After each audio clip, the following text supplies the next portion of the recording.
why is Robinhood getting into cryptos with zero service fees? How will they make money if they charge zero service fees? Yeah. So the way that Robinhood makes money is similar to how investment banking trading floors make money with their hedge fund clients. So very large investment banks like Goldman Sachs, where I used to work, what they'll do is they will service hedge funds, meaning they'll allow them to borrow shares to short or buy shares as well.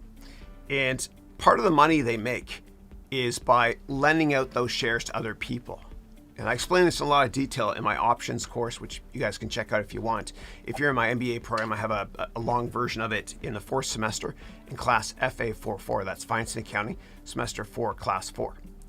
So they make money by lending those shares.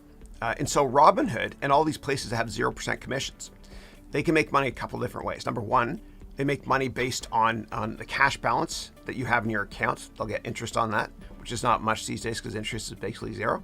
And they'll also make money by lending your shares to other people. Yeah.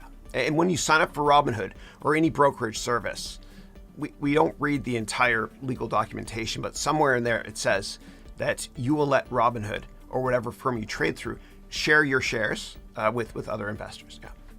And sometimes it's a loss leader too. Like sometimes companies will have sales just to get you into their stores, and they'll lose money on that, but they'll make a fortune on other stuff.